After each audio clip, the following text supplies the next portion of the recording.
Boa noite, com nossos cumprimentos a vocês que nos assistem. Esse vídeo da Superintendência de Assistência Social foi elaborado com o objetivo de esclarecer dúvidas que ocorrem no dia a dia de todos nós, servidores da SAS, com relação à pandemia de Covid-19. Por isso, nós agradecemos a todos que enviaram suas dúvidas, que nós vamos agora tirá-las com o Dr. Arnaldo Lichtenstein. O doutor Arnaldo é prata da nossa casa. Ele cursou graduação, pós-graduação na Faculdade de Medicina da USP. Ele exerce atualmente as funções de diretor técnico da Clínica Geral, do Hospital das Clínicas, coordena curso de graduação, é docente da faculdade, e somando-se às suas expressivas publicações científicas, o doutor Arnaldo recentemente lançou o livro Saúde no Cotidiano, Viver Bem é Preciso, e nós recomendamos fortemente que vocês conheçam e leiam esse livro. Enfim, então, doutor Arnaldo, nós agradecemos muito pela sua oportunidade, que nos dá desse encontro com a Superintendência de Assistência Social da USP, para responder essas questões formuladas pelos nossos colaboradores. Eu vou passar a palavra para a professora Márcia Bícego, para ela fazer o primeiro conjunto de perguntas para o senhor. Bom, obrigada, doutor Arnaldo, mais uma vez. Vou fazer algumas perguntas específicas aqui sobre a Covid, são 3 perguntas. A primeira é: há casos em que a pessoa desenvolve a doença sem sentir nenhum sintoma e nem sabe que foi infectada. Nesse caso, ela pode ser um transmissor? Esse é a grande problemática mundial, porque as pessoas que não têm sintomas, elas tendem a se cuidar menos, e isso é o grande problema, porque elas podem ter o vírus no nariz, não sentir nada ou sentir coisas muito simples e transmitir para as pessoas. Então, hoje em dia, ao contrário do que se pensava no começo, o contato respiratório é muito mais importante do que, por exemplo, o contato físico de uma superfície. Então, são 2 contatos que existem hoje em dia. O respiratório, e para isso a gente vai usar máscara, e o físico, para a gente lavar a mão sempre. Lavar a mão de maneira correta, e depois a gente até pode ensinar aqui como se lava a mão, e a máscara, que a gente pode se ensinar como se usa a máscara. Então, existem muitas dúvidas de como usar a máscara e que máscara usar. E isso daqui é super importante, porque tem que se usar mesmo a pessoa sem nenhum sintoma, porque ela pode não pegar a doença, principalmente aqueles já vacinados, mas elas podem transmitir a doença. A próxima pergunta é muito próxima com o que o senhor acabou de falar, que seria eu queria saber se o senhor poderia dizer quanto tempo o vírus permanece nas superfícies, como tecido, ferro, plástico e outros. Acho que é mais ou menos. Então, na verdade, a gente não tem que ter essa dúvida, essa resposta. O conselho prático é: você mexeu em algum lugar que potencialmente, não necessariamente, alguém mexeu antes, lave sua mão. Limpe sua mão com água e sabão ou com álcool gel. Então, você mexeu numa mesa. Será que alguém mexeu antes? Não importa. Limpe sua mão. Não é pela mão que o vírus vai entrar. É a sua mão mexendo no seu nariz e na sua boca. E como a gente mexe inconscientemente, constantemente, então mantenha-se sempre limpa a mão. Agora, tem gente que está fazendo isso demais, tá? Então, o que quer dizer isso? Um cachorro pisou no plástico que estava no supermercado há 2 dias, esse cachorro fica no tapete perto da sua cama. O que eu tenho que fazer com o cachorro? Coitado do cachorro. Não tem que fazer nada com o cachorro, tá? Então, tem gente que estava lavando as patinhas do cachorro a cada momento. Não é assim que funciona. Tá, pegou uma encomenda na portaria, tire o plástico da encomenda, lave a mão. Pegue a encomenda, guarde na geladeira, se for o caso, tire da embalagem e lave a mão. Por quê? Porque o plástico alguém mexeu, porque a embalagem alguém mexeu, mas a comida em si, você não vai destruir a comida encharcando com álcool, gel, como as pessoas faziam. Não, você vai comer a sua comida depois da hora certa, fazer toda a higiene que tem que ser feita com a comida. Se é folha, lavar normalmente. Se é uma carne, você vai cozinhar e já é mais que suficiente para matar esse vírus. Então, tenha bom senso. Embalagens, ter o cuidado. A comida em si, não. E todas essas atitudes do dia a dia. Obrigada, doutor Arnaldo. Mais uma aqui. Qual é o risco de se contaminar indo ao hospital que pratica todos os protocolos de higienização recomendados e usando adequadamente a máscara? Então, hospital agora é para ir com pessoas doentes, tá? Mais do que nunca. Pessoas com medo indo ao hospital não é para ir. Se eu estou com medo de Covid, não é para ir no hospital. Então, o que acontece? Agora, por exemplo, vai ter a vacina que começou hoje contra a gripe. Então, as pessoas têm que se vacinar, inclusive, por quê? Porque vai evitar muitas gripes. E os sintomas das gripes são muito parecidos com a da Covid no início. Aquela febre, a coriza, a tosse, a dor muscular. Então, se você, por exemplo, se vacinar contra a gripe, os sintomas que você tiver de gripe, opa, eu fui vacinado, talvez não seja gripe. Então, aí tem que começar a ficar alerta. A gripe, hoje em dia, mesmo assim, mata, tá? Por isso que a vacina evita mortes também. Então, são epidemias que correm juntas no Brasil. Então, quando você vai num hospital, a maior parte dos hospitais tem alas diferentes para pessoas com Covid ou suspeita de Covid e ala para não Covid. Se você for fazer um exame no hospital, a ala que você vai do laboratório é para pessoas não Covid. Então, o risco de você pegar não é o risco do hospital, é o risco com pessoas lá. Então, esse é o grande problema. A gente tem que evitar aglomeração com pessoas. Portanto, evitar qualquer tipo de aglomeração. E hospital é uma delas.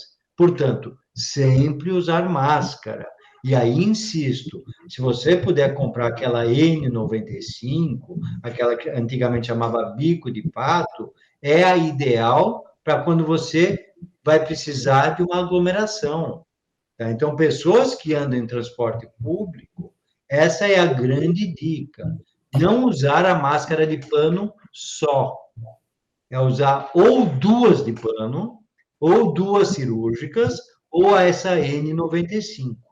Tá? Então, não é suficiente mais só uma máscara de pano. Por quê? De novo, o problema é a aglomeração.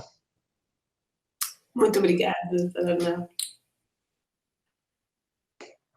Isso. Doutor Arnaldo, então vamos continuar agora com um outro conjunto de perguntas, né? E essas perguntas que dizem respeito às vacinas, né? Formuladas pelos nossos colaboradores na SAS. Eu vou pedir para o Tim fazer as perguntas para o senhor. Doutor Arnaldo, como vai? Obrigado pela sua colaboração aqui conosco. Nós recebemos uma série de perguntas sobre vacinas bastante interessantes, que acabam cobrindo desde a produção até a sua aplicação, doutor Arnaldo. Uma primeira dúvida que surgiu foi entender qual que é a diferença de tecnologia na produção entre essas vacinas que nós temos hoje, doutor Arnaldo. Então, em momentos de crise, são momentos de crescimento da ciência, por incrível que pareça, né? As guerras, infelizmente, mostraram isso, e agora essa guerra também. Então, a vacina que a gente tem, a clássica, é contra vírus, né? Porque tem também vacinas contra outros micro-organismos, mas a vacina contra vírus que a gente tem, normalmente, utilizam o vírus, e nesse vírus a gente pode usar ou ele atordoado ou ele morto. Então, essas são as clássicas. O vírus atordoado e não totalmente morto é aquela clássica da febre amarela. Então, por isso que algumas pessoas podiam sim ter riscos tomando vacina para febre amarela, e se decidiu e se viu que é uma vez na vida. Antigamente se tomava a cada 10 anos. Eu, por exemplo, tomei 6 vacinas na minha vida de febre amarela, e não precisava. Estou bem, acho que ela faz cair cabelo, mas, na verdade, poderia fazer algumas outras coisas, sim, com efeitos colaterais. Então, a tecnologia era você ou inativar o vírus totalmente e matá-lo, ou atordoá-lo e colocar no corpo, e o corpo, vendo um vírus morto, ele ia produzir anticorpos e outras defesas contra esse vírus, e ia ficar guardado na memória do corpo isso.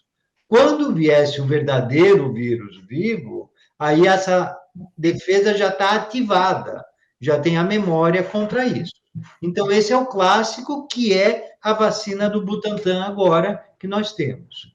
Com a tecnologia, nós digo, a humanidade, dois outros tipos de vacina. Uma do tipo da AstraZeneca, que é colocar um pedaço do vírus envelopado, e esse vírus e esse pedaço ser levado por um outro vírus inócuo, quer dizer, que não faz nenhum problema para a saúde, e apresentar esse pedaço que está envelopado para o corpo. E aí o corpo atacaria especificamente essa parte do vírus, e no caso do vírus da Covid, é justamente aquela chave que ele usa para entrar no corpo, que é a parte principal do vírus de ataque.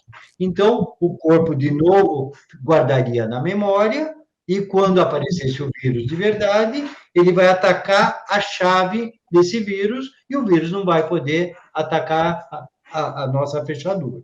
Essa é uma tecnologia. Mas existe a tecnologia mais ainda moderna, que é a da Pfizer, por exemplo.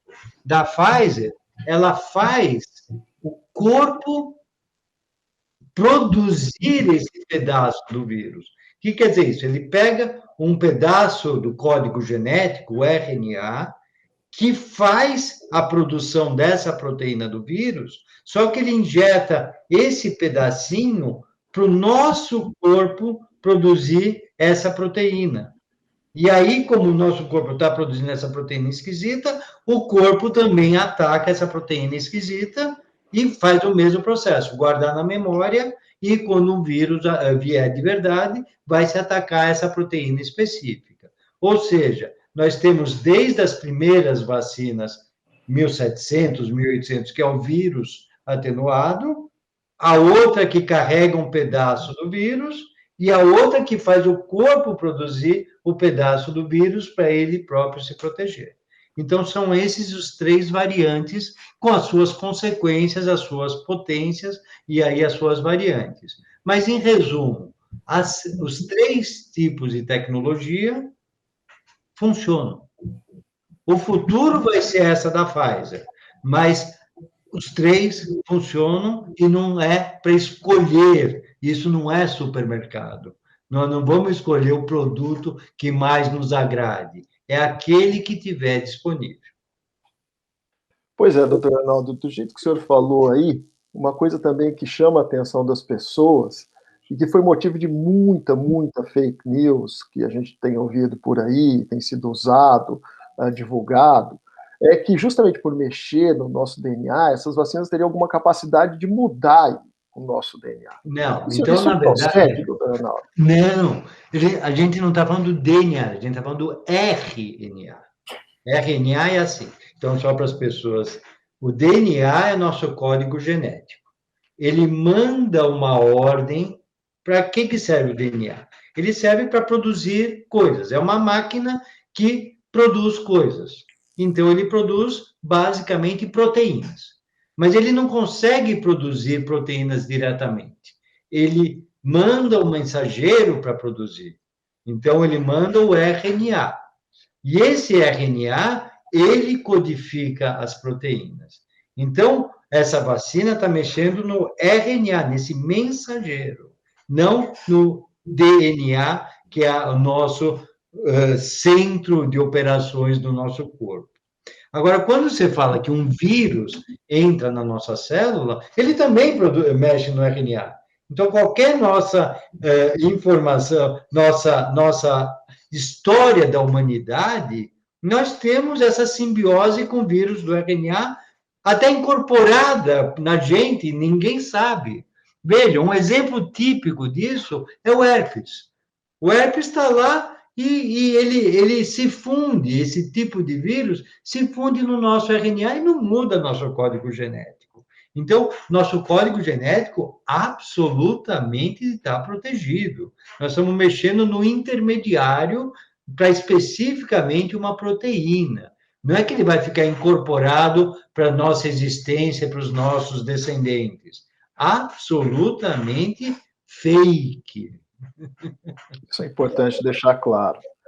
Uma coisa também que intriga as pessoas, doutor Arnaldo, é que na história da criação das vacinas, da imunização, geralmente uma vacina demora anos e anos para ser elaborada. No entanto, nessa pandemia, a gente está presenciando vacinas sendo produzidas num tempo recorde. Aí, em torno de um ano, praticamente, a gente já tem essas vacinas. Então, as pessoas ficam se perguntando, é seguro? O que mudou para conseguir fazer uma vacina tão rápido? Mudou que, assim, o coronavírus, ele não é o primeiro coronavírus que apareceu. Já tinha um coronavírus lá atrás, e o pessoal os pesquisadores estão ansiosíssimos para produzir vacinas diferentes, como essa do RNA da Pfizer, ou de levar pedaços do vírus para a gente produzir. Quer dizer, isso já estava na cabeça de muitos pesquisadores, e agora surgiu a oportunidade.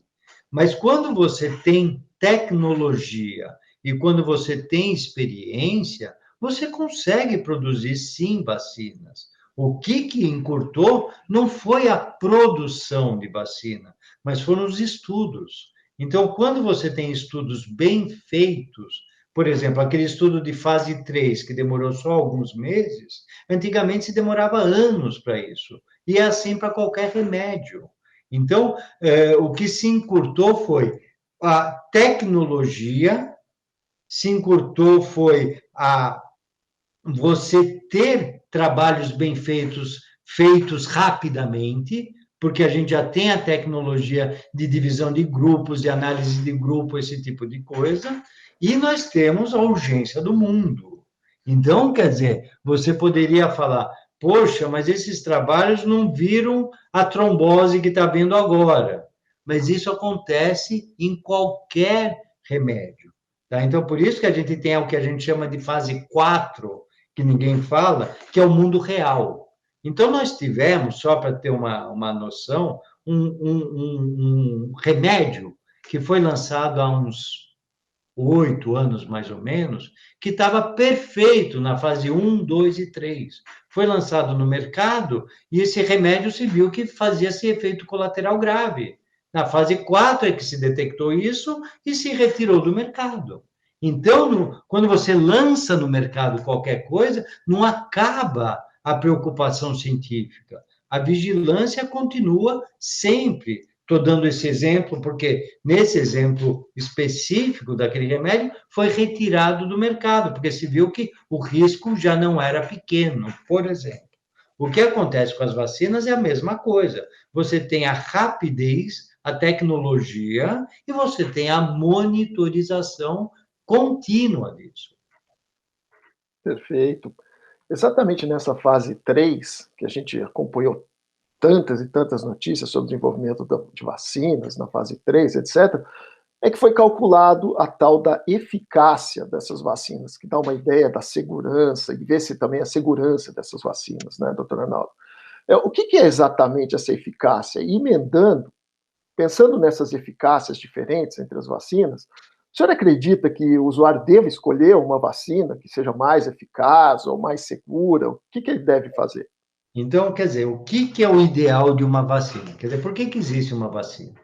Para se morrer menos pessoas. Ponto. Isso não necessariamente é se ter menos doença. Olha que dialética a coisa. Quer dizer, se a gente falou que a varíola foi erradicada da face da Terra com a vacinação, não quer dizer simplesmente que não se morre mais gente com varíola, se não se tem mais transmissão nenhuma. Então, no caso da varíola, se evitaram mortes, que na história da humanidade foram mais de 300 milhões, e se evitou transmissão e erradicou-se a doença. No caso da Covid, agora, nós estamos. A primeira etapa é diminuir mortes. E, portanto, como se diminui mortes?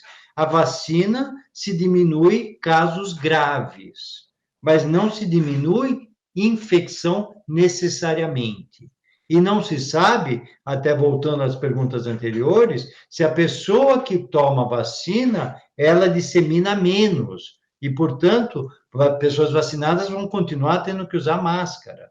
Então, a prioridade foi, vamos diminuir morte. E quando se fala em diminuir morte, se fala em letalidade. O que quer dizer isso?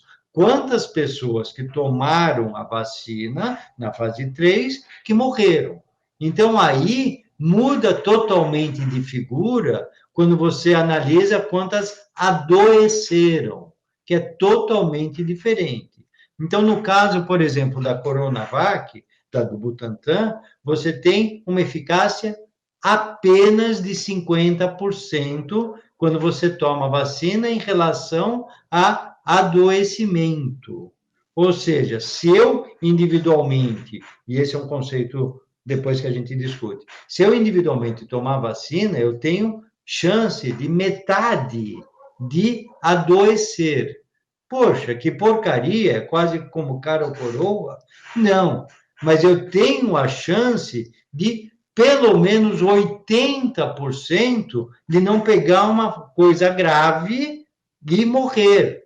Então, o que aconteceu nesses estudos, quando se viu na fase 3, ninguém morreu. Então, você falou, poxa, então é 100% eficaz contra a mortalidade, 80% eficaz contra casos graves e só 50% de pegar a doença. Só que, quando você vai ver o número analisado para morte, é um número muito pequeno. E na ciência a gente fala, isso foi uma análise de subgrupo, que tem um valor científico muito menor do que um trabalho. Então, por isso que a gente vai ver, com certeza, pessoas na vida real sendo vacinadas, que vai ter, sim, alguma probabilidade muito pequena de morrer. Não vai ser zero, como o pessoal estava alardeando, mas vai ser, sem dúvida, muito, muito menor do que sem tomar a vacina. Então, é essa os aspectos que você tem que ver quando você analisa. Quer dizer, você tem que entender o que você está falando. E o que a gente quer da vacina é que diminua óbitos nessa fase. Certo. Uma dúvida também bastante comum e legítima que as pessoas têm, e que acho que é bem importante ficar claro para elas, é se uma vez que elas tomem essas vacinas que foram aprovadas pela Anvisa, se elas nunca mais vão ter Covid-19. Nunca, nem o poeta falava, né? Eterno enquanto dure. Então, assim, a gente não tem o nunca do Covid. A gente tem 6 meses de Covid. Quer dizer, de vacinas, a gente não tem nem isso. Então, a gente sabe que as vacinas hoje, dia 13 de abril, as vacinas protegem por 6 meses. É o que temos. Tá? Então, daqui a 6 meses, a gente vai ver se, continuando o estudo, vai continuar a proteção. Parece maluco e insano. Mas olha, a vacina da gripe. A vacina da gripe a gente tem que tomar todo ano. E ninguém reclama. Por quê? Porque não é questão da imunidade na vacina da gripe. Na vacina da gripe é sobre a mutação da gripe. Então, o vírus da gripe H1N1, ele tem uma mutação de pelo menos 3 vezes maior em relação à mutação nossa da Amazonas. que já é muito mutável.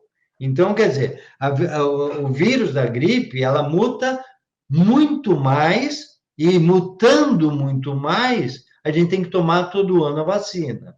Então, nós estamos com um vírus que muta 3 vezes menos na sua pior forma até agora, e a gente vai ter que se vacinar periodicamente. Isso não vai ter dúvida. Agora, de quanto em quanto tempo, não sabemos, é muito cedo para dizer.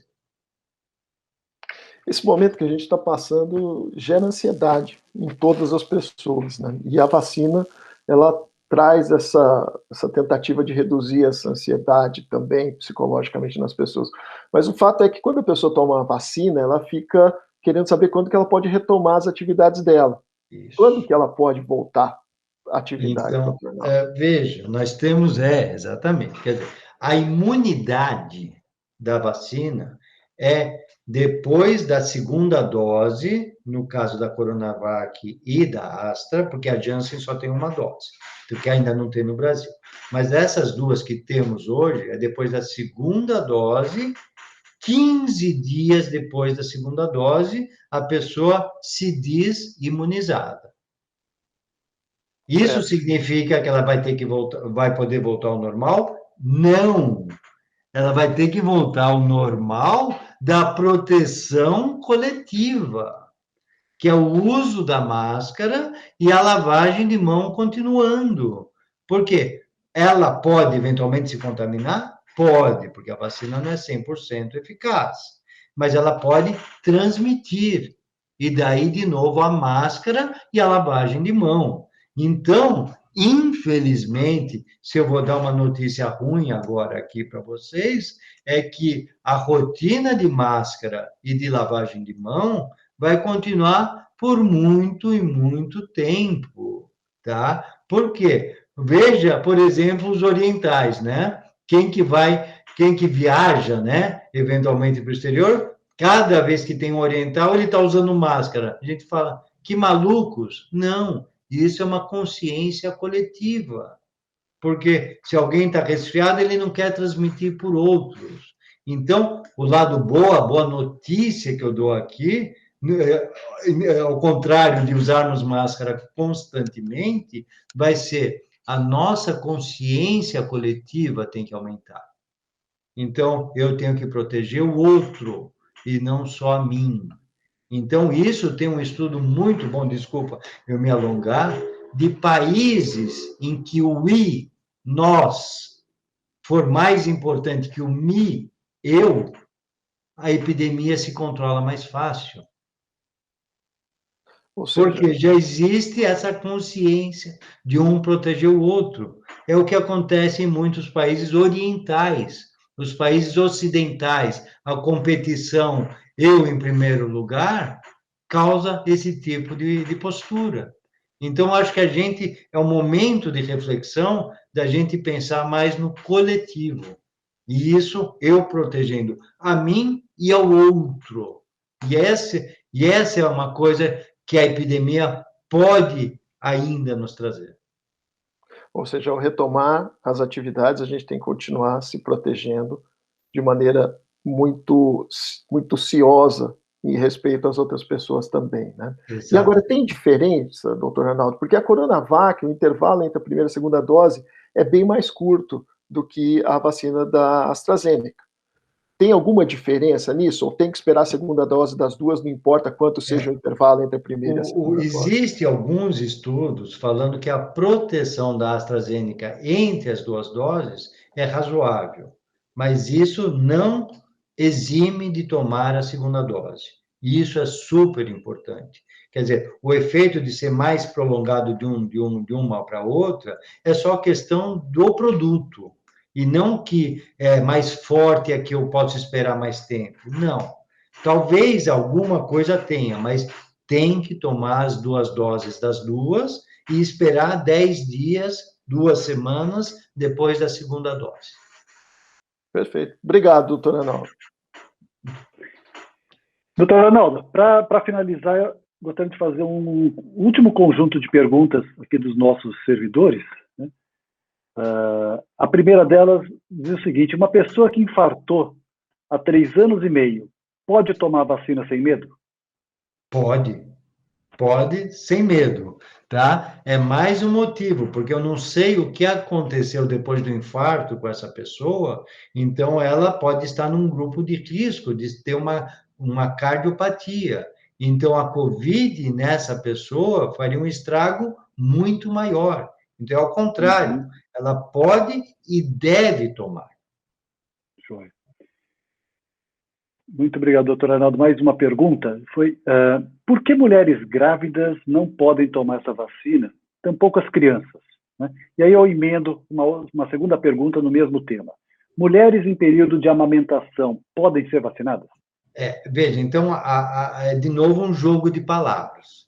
Então, crianças e mulheres grávidas não são proibidas de tomar. É que os estudos que estudaram a vacina, não contemplaram crianças e nem grávidas. Tanto é que agora todas as indústrias que fizeram as vacinas já estão começando a estudar adolescentes e crianças e grávidas. Então, em breve, muito breve, vai se ver que crianças podem ser vacinadas. Óbvio que não teremos vacinas ainda para elas, e as grávidas precisam ser estudadas, como qualquer remédio para grávidas se comportam de maneira diferente. As puérperas, sim, as que tiveram filhos, podem sim ser vacinadas, sempre dependendo do tempo de ter tido filhos, né? Quer dizer, são mais ou menos estudadas nesses estudos feitos. Então, não é que não podem, é que não foram ainda estudados. Mas a minha impressão, e de todos que eu converso, é que vão ser incluídos, sim. Vão ser incluídos, que vão ser seguros nesses grupos também. Joia. Doutor Arnaldo, mais uma pergunta, né? Quando a pessoa toma a vacina, né, é esperado que a pessoa tenha reações, né, a efeitos colaterais de ter tomado a vacina, né? E se tiver, né, o que a pessoa tem que fazer? Né? Ela precisa fazer alguma coisa em relação a esses sintomas, né? E emendo só mais uma terceira ramificação dessa pergunta, que é: os portadores de comorbidades, né, eles tendem a ter mais reações adversas ou reações à vacina, doutor Arnaldo? Então, toda vacina e todo remédio tem efeito colateral. Ponto. O que os estudos mostraram é que a grande, quase totalidade dos efeitos colaterais são leves, tá? Então, leve significa dor no local, uma febre baixa, uma canseira, um mal-estar. Isso é esperado dentro dos efeitos colaterais leves, considerados leves. O que não é um efeito colateral leve, e aí merece a busca a médicos, se começar a ficar muito vermelho no lugar da vacina, se essa febre for alta ou se mantiver por mais de 1 ou 2 dias. Então, isso sim é um problema, é um sinal de alerta que merece, sim, buscar ajuda. Nós estamos falando também de outros efeitos mais potencialmente graves, né? Que são aqueles que a gente falou lá no começo, de uma possibilidade de trombose. Tá? Então, a possibilidade de trombose como efeito colateral é ínfimo. Ínfimo significa 230 milhões. Esse número já existe. Tá? Então, quer dizer, é um número absolutamente ínfimo e é tratável. Então, quer dizer, o que é isso? É um inchaço numa perna maior que na outra, é uma dor de cabeça muito intensa. Então, quando qualquer pessoa que tomou uma vacina, e não é um mês depois, é até uma semana depois, no máximo 2 semanas depois, de ter alguma coisa que não é comum nessa pessoa. Então, aí procurar um médico. Mas é qualquer coisa que não é comum, que não está passando rápido. Isso pode ser um efeito colateral. Joia. Isso significa, né, doutor Arnaldo, se eu entendi corretamente, que quando eu for vacinado, se me oferecerem, se estiver disponível ali no posto de saúde, a vacina da AstraZeneca eu devo tomar, prestar atenção nos efeitos e possíveis reações, e se eu tiver algum sinal, né, de que me preocupe, devo procurar, né, um aconselhamento médico e não devo temer, né, a esses casos que estão sendo divulgados na imprensa de trombose como uma reação da vacina da AstraZeneca. Né? Até pelo que o senhor disse, ela é tratável. Portanto, se eu perceber sinais de que posso estar levando, né, a um inchaço nas pernas, ou alguma reação. Numa perna, numa perna. Numa das duas. Então, veja, só para se ter uma ideia, uma mulher que toma anticoncepcional, o risco dela ter trombose, não da vacina, em relação à vacina, nós falamos 200 em 30 milhões. Uma pessoa que toma anticoncepcional, esse risco é muito maior. Uma pessoa que fuma, ela também pode ter trombose e o risco é absurdamente maior. E uma pessoa que tem Covid e está internado, quer dizer, aquela pequena minoria das pessoas com Covid que é internada, ela tem um risco de trombose, assim, 1000 vezes, ou pelo menos 1000 vezes maior do que o da vacina.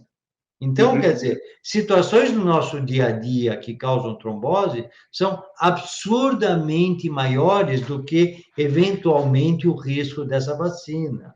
Ou seja, ele existe, não dá para negar, é muito raro, é controlável, e em relação a outras situações do dia a dia, ele é muito, muito, muito menos frequente. Doutor Arnaldo, após quanto tempo uma pessoa que contraiu Covid-19 e se curou pode ser vacinada? 1 mês. Então, essa é uma pergunta super importante. Quer dizer, 1 mês depois da doença, a pessoa pode e deve ser vacinada. Tá? Ao contrário de declarações de líderes da nação, que eu já tive Covid e não vou me vacinar, a ciência não tem dúvida, as pessoas precisam se vacinar, mesmo tendo tido Covid. E a outra pergunta que emenda nessa, já me antecipando, é: eu me vacinei contra a Covid, quanto tempo eu preciso esperar para me vacinar contra a gripe? Que é outra necessidade fundamental. E aí o intervalo é 15 dias.